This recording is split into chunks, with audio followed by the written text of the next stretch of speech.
Heyo, what's good? It's been a little while since my last video, and if you would like me to do videos more regularly, I do ask that you please support me in commenting, liking, subscribing, and turning on the notification bell. Thank you. For today's video, I'm doing a buff weapon tier list, kind of like my debuff weapon tier list in the previous video. It's a bit of a long one, so strap in. Of course, this list is my opinion, and I could be biased, and yeah, you can just let me know if you agree or disagree with any of these, but I try to be as unbiased as possible, as accurate as possible. I try to go with my own kind of criteria, so hopefully this will be useful to you. Jumping straight in with Tifa's Amarant's Claws, which has great R abilities and stats. It has a damaging command ability, which buff weapons pretty much don't have, and it gives her a high potency physical attack increase to herself. With boost HP and boost physical ability potency, we are starting off straight away with an S tier weapon, in my opinion. Sadly, it's an event weapon, and we can't really get it anymore. Next up is Sephiroth's Anibi, which kind of has average stats across the board, which is quite interesting and different. For the R ability points, sadly, it only has 63, I think it is, instead of the 76 points, which is more standard. It gives only himself a magic attack increase of high potency. So, because of that restrictive nature of the weapon, I'm giving it a C tier. Next up is Yuffie's Arctic Star. Very nice physical attack stat, very nice R abilities that complement the weapon, and the buff is not only a high potency physical attack buff for any ally, but also a mid potency physical attack buff for Yuffie herself with a max of high. So if you've watched any of my previous videos, you know I hold this weapon in very high regard. I think it's a great weapon, and you can probably guess where I'm going to put this weapon. And that is an S plus for me.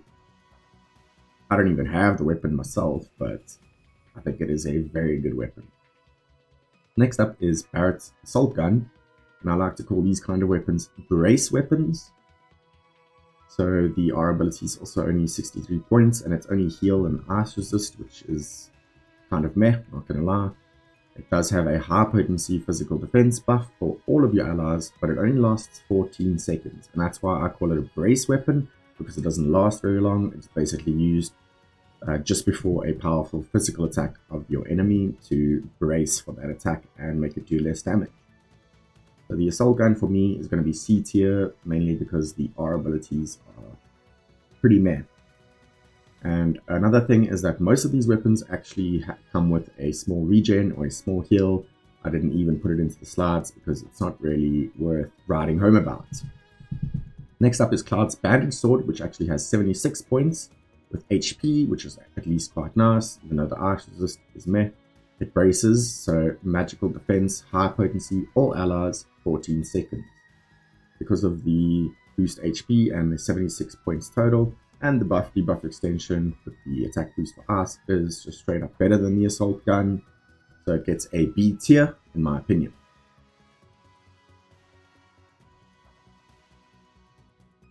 Moving on to Matt's Bramble Spine. Stats are pretty solid. Again, 76 total points in the R abilities. They are defensive R abilities, which I don't like that much, but on a supportive buffing unit, it's really not that bad. They can survive, so they can buff for longer, and the buff is a physical attack increase of high potency. So it's actually quite a good weapon, and it gets a B tier in my opinion.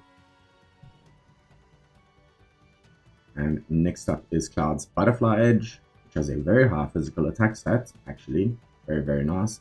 And it has a total of 78 R ability points, because it has a dedicated R1 for boost HP, and it has limit break potency, which is nice, and it has a high potency physical defense buff for a single ally. So as soon as a weapon has a high potency buff, it is quite good, and then when it has a high a high stat of any type, and very nice R abilities, including a dedicated R ability, it's going to be up there in A tier for me. Now we are looking at Matt's most recent weapon, the Centipede, which has an incredible heal stat, plus a dedicated 54-point boost heal with the buff debuff extension, which complements his command ability, which is an AoE heal, so everyone gets healed. It's only 59% of healing potency, which isn't as strong as some healing weapons, but is still very good. And on top of the heal, you get a mid-potency physical defense buff for your whole team. So it braces as well, and it can reach high potency, that physical defense buff. So this is a very, very good weapon. An AoE heal plus physical defense for everyone is incredible. Definitely a new level of power creep once again, and for me that gives it S+ for sure. And the next weapon is the one that came out with the Centipede, another fantastic weapon, amazing physical attack stat, great R abilities, and the most powerful command ability so far in the game, with 1400% at max. With a 10% crit rate, it does cost 5 ATB, but it's a massive attack. The weapon also has a sigil boost, which will always give it points in my book. So as I said, a massive attack with a physical attack increase for Zac of high potency for 35 seconds. So he does a massive attack, then he buffs his physical attack to max, so his next attack will be even stronger. So S+ for me, without a doubt. Now we go from an amazing weapon to an event weapon, which has pretty low stats overall and very low total R ability points, only 51 in total, with heal and magic defense. So as you can see already, not a great weapon, but for an event weapon it's not terrible because the buff is for magic defense and it's mid potency and it can actually reach high potency. It's actually a very usable weapon for magic defense. Even though it's obviously not the best, the fact that it starts at mid and reaches high rather than low to mid is actually quite solid. And I'm going to give these kind of event weapons a D tier. Because in the end of the day, this is a buff tier list. It is the command ability, the buff that it gives, that actually matters the most. And because it can reach high potency, it's not the worst. Next up is the Core Defender, which has a very high magic attack stat. It has an interesting R ability composition, 63 points total. One of them is magic attack, the other is water resistance. Sadly, the magic attack's the lower points, and it is a brace weapon for magic defense. So AoE, high potency magic defense. Because of the high magical attack stat and the magic attack R ability, I'm wondering if I put this in the right tier. I gave it C tier, but it could probably be B tier. Let me know what you think if you are interested. Next up is Yuffie's Crystal Cross, which has solid stats. It stands out a bit because most of the buff weapons actually have defensive R abilities. This one has offensive R abilities in magic attack and boost ability potency. The buff is for magic attack and its high potency to one ally. So actually a very good weapon. Having the offensive stats for me gives it a B tier. And then we move on to the Defender, and this might be a bit of a controversial ranking as well. It has a solid physical attack stat. It has the 78 points total with a bit of heal and a dedicated R ability for ice potency. Don't know how useful that actually is in a buffing weapon, but you could make it an ice-based buff build. It does have, the buff is physical defense, and it's high potency obviously, and it has a buff debuff extension. So because of the dedicated R, the buff debuff extension, I have decided to give it an A tier. It might be debatable whether it's A or B, but I think for me it has to be A or B. Next up is Garnet's Rod, another weapon that we don't have access to anymore. It has decent stats. The heal is very good, and the magic attack is not bad. Again, it has nice R abilities, and it's 76 points total. And the buff is magic attack. Most of these are going to be high potency. So yeah, and if they are lower than high potency, they'll be lower on the tier list. It's as simple as that. For me, Garnet's Rod gets B tier because the R abilities are not like defense and resistances. We move on to another event weapon, the Giant Fork, which again has very low R ability points, 51 total. The stats are higher than the Chocobo sort of tier of the Chocobo staff tier, but the command ability is low to mid potency.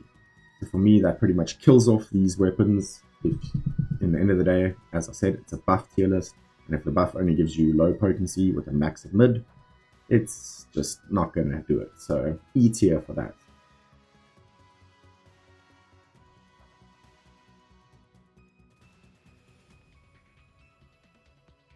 Moving on, we have Aerith's Guard Stick. Now, this one is very good for me. It has a very nice magic attack stat, solid heal. But it has a dedicated R ability for boost heal, and its R2 is limit break potency, so overall very, very nice there. It's a magic defense buff, of course high potency, and it has buff debuff extension, so much like the weapons before it. The dedicated R ability, the buff debuff extension, solid stats, it's going to get an A tier. Now the next weapon is very interesting. It is Glenn's Hardcore Squad.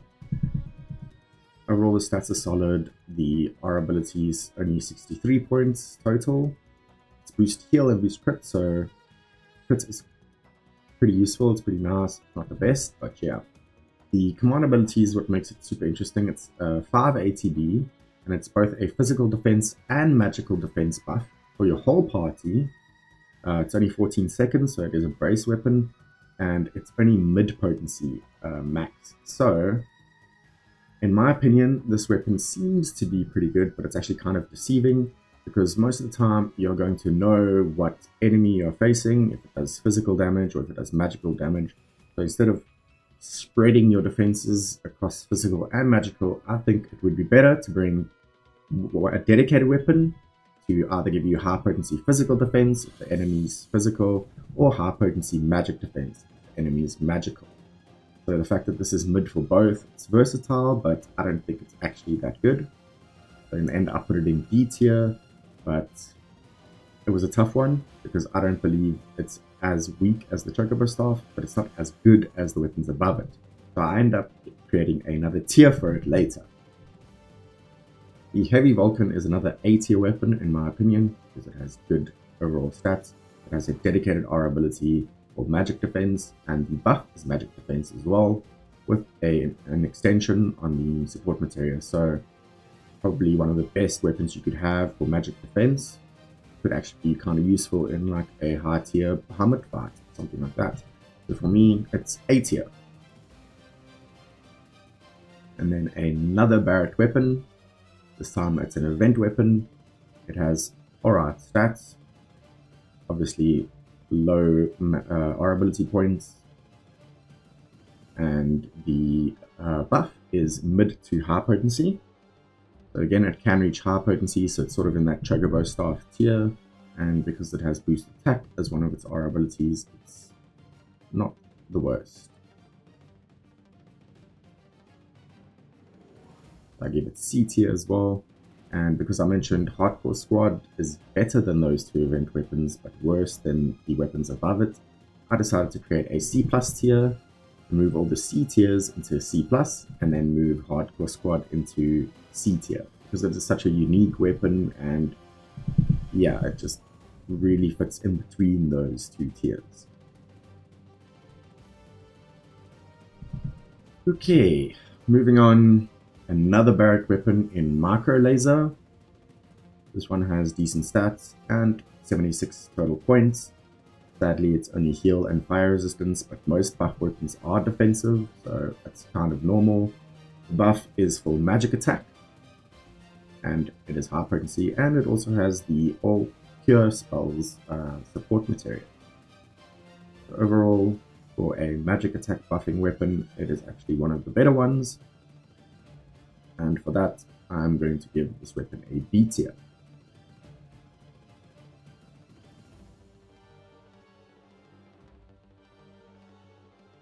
Apparently I gave it C+. So yeah, because the B tier weapons have more offensive R abilities, that is what makes them a bit better. My apologies for that. Now we have Mithril Katana, which, like our Nibi, has pretty average stats across the board, doesn't really lean into one stat. And the R abilities are not bad at all, HP and magic ability potency. And the buff is physical defense, but it's only for Sephiroth, so that limits the weapon quite a bit. I prefer buffing weapons that can buff whoever you need to. So if one ally is targeted, for instance, against the dragon in its stream phase, you can protect who you need to, rather than just yourself. So that's C+ for me.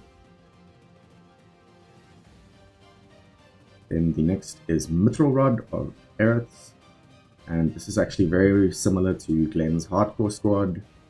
It has pretty meh R abilities overall, and it has exactly the same command ability, so 5 ATB for mid-potency, physical and magical defense. So these kind of weapons can be useful if the enemy has like mixed damage, if it has physical and magical. For the most part, the enemies lean into one damage type, and you could just bring a high potency weapon for that kind of defense instead. And so because of that, this is also going to be C tier.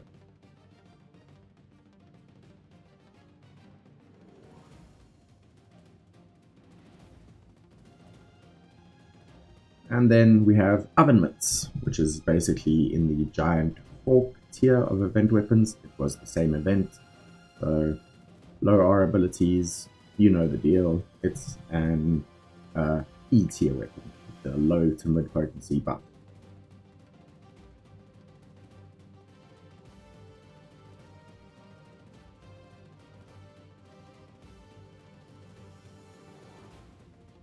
And then another event weapon in the Pumpkin Blaster, which is basically came out with the Chocobo Staff. So without going over everything, it's going to be D tier. And the main reason is because it has a mid potency buff that can reach high potency. Pumpkin Blasters for magic defense as well.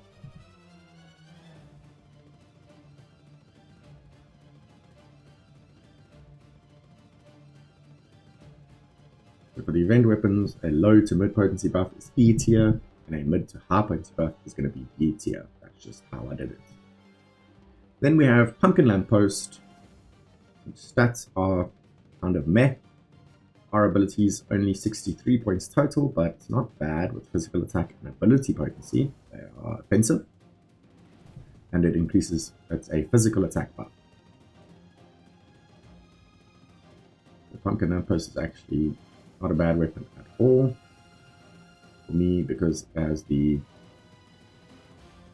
I put it in C+ tier. I believe that should be B tier, so my apologies for that. Because it has the physical, offensive R abilities. Sorry.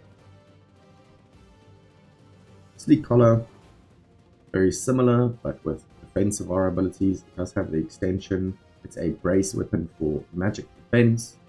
I usually compare that to other similar weapons that have magic defense or allies 14 seconds high potency.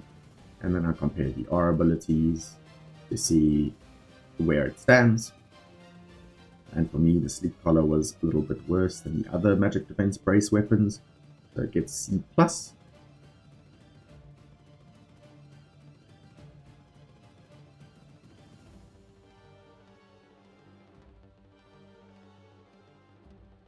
Two more weapons to go.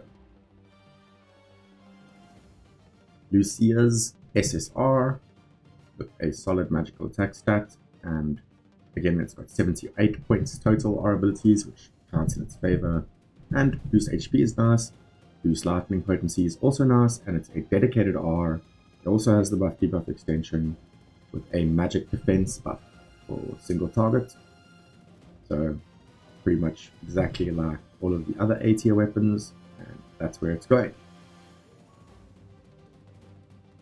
Finally, we come to the end of this list. It's been a long one. It is another event weapon in Torn Wing, which again falls into the Chocobo Staff, Pumpkin Blaster, that kind of tier. Because in the end of the day, the deciding factor for these weapons is the buff, which is mid potency and can reach high potency, which is pretty solid for an event weapon, and that gives it D tier. And that is pretty much my tier list. So you may agree or disagree. As I said, it is my opinion in the end of the day. I did my best to compare weapons that are similar to each other and rank them accordingly. Hopefully this will be useful. You can see S+, S, and A tier weapons. Those are probably the best to chase. So for E tier, we have the Giant Fork and Oven Mitts. As I said, they have decent stats compared to the Chocobo Staff and that, but not much else. The low potency to mid potency buff is what killed these weapons. For a buff tier list, you want the best buffs you can get. And these are the worst buffs out of all the weapons, so there you have it. In D tier are the other event weapons, that is Chocobo Staff, Pumpkin Blaster, Lefko Ipseli, and Thorn Wing. These are in D tier because they can actually reach high potency on their buffs, but they have low R ability points and not the best R abilities in general, so obviously they are D tier. So very much usable. They are event weapons, pretty good actually to have as a new player. If you have maxed out event weapons and the rest of your weapons are not very good, then these can actually be quite helpful. For C tier, we have the AoE defense weapons. They are only mid potency, and that's why they are C tier. The Hardcore Squad and Mithril Rod, they get their own tier because they are very interesting weapons. They buff, or they brace, 14-second buff for physical and magical defense for your whole team. Only mid potency. For C+, we have quite a lot of weapons. They are solid overall weapons. We've got Arnibi, Assault Gun, Core Defender, Micro Laser, etc., etc. Each of these have pretty good stuff going for them. They each have things that kind of hold them back from being B tier. Arnibi, for example, is average stats overall rather than leaning into one stat like magic attack or heal or whatever, and it only buffs self. So it only buffs Sephiroth. You can't choose who to give the defensive buff to or the offensive buff to. Similarly, with all the other weapons, they each have something that counts against them. Assault Rifle has pretty terrible R abilities, and that is pretty much how it goes with all of these weapons. They're really not bad, but just not good enough to reach B tier.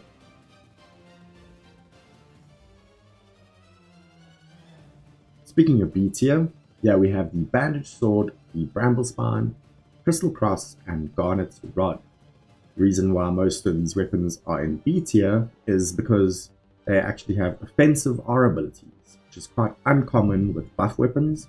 Usually weapons that give buffs have defensive R abilities, but most of these have offensive R abilities. With the exception of Bandage Sword, which has HP and Ice Resist, but it managed to reach B tier because it has 40 HP points and 36 Ice, so a total of 76 R ability points, which is pretty nice. And it has buff debuff extension, and it has an Ice boost support material. A tier are pretty much all the dedicated R ability weapons. So they have overall decent stats, they have a dedicated R ability, and a lot of them have buff debuff extension, and that's what gives them A tier in my opinion. So obviously they provide buffs like all the other weapons, they're all high potency buffs, but on top of that they have the dedicated R abilities, and that's what pushes them up just above the rest to reach A tier.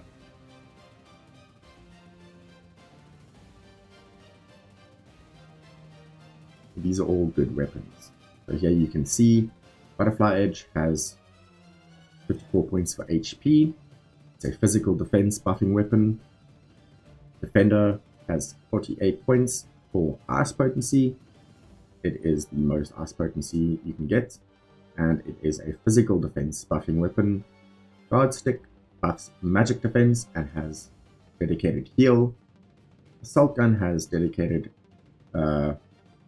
wait, that should be heavy Vulcan, damn it. So heavy Vulcan should be A tier. Sadly, I don't have time to correct this, so my apologies. It's heavy Vulcan with boost magic defense, and then the SSR has the lightning potency and magic defense buff. Oh boy. Once again, my apologies. Assault gun is not A tier. That should be heavy Vulcan. And then there's a single weapon in S tier which has great R abilities and great command abilities, and that's Amaranth's Claws. It is a very good buffing weapon because pretty much up to now none of the buffing weapons actually dealt damage, they just grant buffs. This weapon grants a buff physical attack high potency to Tifa. It is only for her, but she does that while also doing 720% non-elemental damage, so actually very good. And then on top of that, our abilities are fantastic as well. HP, physical ability potency, very good R abilities with a total of 76 points. So all of that, the R abilities, the damage plus buff makes it S tier. And finally, S plus tier is Arctic Star, Ceremonial Sword Z, and Centipede. These weapons have been power crept. They are more recent weapons and probably the best buffing weapons out there in my opinion. They each have something very nice going for them. In Arctic Star's case, it is a physical attack buff of high potency like most of the other weapons, but on top of that, it also gives mid-tier to the caster, which is Yuffie. So as I've mentioned before, 2 casts and your entire team has maximum physical attack buff. And then, of course, the cherry on top is that it has very, very nice R abilities in physical attack boost and buff debuff extension, making those buffs last even longer. So probably the best buffing weapon for physical attack. And the Ceremonial Sword is, of course, S tier in my opinion as well. It has sigil boost, which pretty much none of the other buff weapons have. That's nice. It deals a boatload of damage, while also buffing Zack's physical attack by high potency. So of course the buff is restrictive, it's only for the user, which is Zack, but I mean, you're dealing a ton of damage and buffing your physical attack to do a ton more damage, and the R abilities are fantastic. Finally, Centipede, which has dedicated heal boost for heal, that's already great. Buff debuff extension, very nice. And it is an AoE heal plus AoE physical defense, with a high heal stat and heal boost on the support materia. So overall, the heal, even though it's 59%, sorry, it's probably going to reach stronger heals than some of the other weapons because of everything it has packed into it. And that is my tier list. It's been a long one, bit of a tough one, a few mistakes, sorry about that. Next one will be better, hopefully.